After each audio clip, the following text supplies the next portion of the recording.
ಎಷ್ಟು ಸತ್ಯ ಅಂತಕ್ಕಂಥದ್ದನ್ನ ಅರ್ಥ ಮಾಡ್ಕೋಬೇಕಾಗುತ್ತೆ.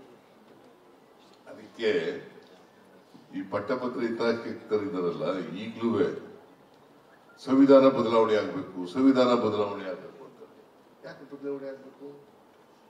ಯಾಕಂತಂದ್ರೆ ಜಾತಿ ವ್ಯವಸ್ಥೆ ಹೋಗ್ಬಿಟ್ಟು, ವರ್ಗ ವ್ಯವಸ್ಥೆ ಹೋಗ್ಬಿಟ್ಟು ಎಲ್ಲರೂ ಸಮಾಜ ಬಂದ್ಗಿಂದ್ಬಿಟ್ಟದು ಅಂತೇಳಿ ಶೋಷಣೆಗೆ ಅವಕಾಶ ಸಿಗ್ತದೆ. ಸಮಾಜ ಶೋಷಣೆ ಮಾಡ್ಬೇಕಾದ್ರೆ ಅಸಮಾನತೆ ಇರ್ತಕ್ಕಂಥ ಸಮಾಜ ಇರ್ಬೇಕು ಅಲ್ವಾ?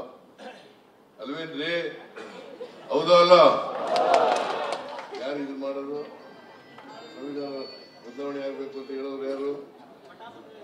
ಯಾರ್ರಿ? ಯಾರ್ರಿ? ಅನಂತ್ ಕುಮಾರ್ ಹೆಗ್ಡೆ ಯಾವ ಪಾರ್ಟಿಯವರು? ಮತ್ತೆ ಅವ್ರ ಜೊತೆ ಇಲ್ಲ, ನಾನು ತಿಳ್ಕೋಬೇಕು ಅಂತೀನಿ. ಯಾಕೆಂದ್ರೆ ಸಂವಿಧಾನ ಇರೋದ್ರಿಂದಲೇ ನಮ್ಗೆಲ್ರಿಗೂ ಸಮಾನ ಅವಕಾಶ ಇರುತ್ತೆ. ಇವತ್ತು ಅವರು ಟೀಚರ್ ಆಗಿದ್ರೆ, ನಮ್ಮ ತಂಗಡಿಗೆ ಮಿನಿಸ್ಟರ್ ಆಗಿದ್ರೆ, MLA ಆಗಿದ್ರೆ, ನಾನು ಚೀಫ್ ಮಿನಿಸ್ಟರ್ ಆಗಿದ್ರೆ, ನಮ್ಮ ಸಂವಿಧಾನ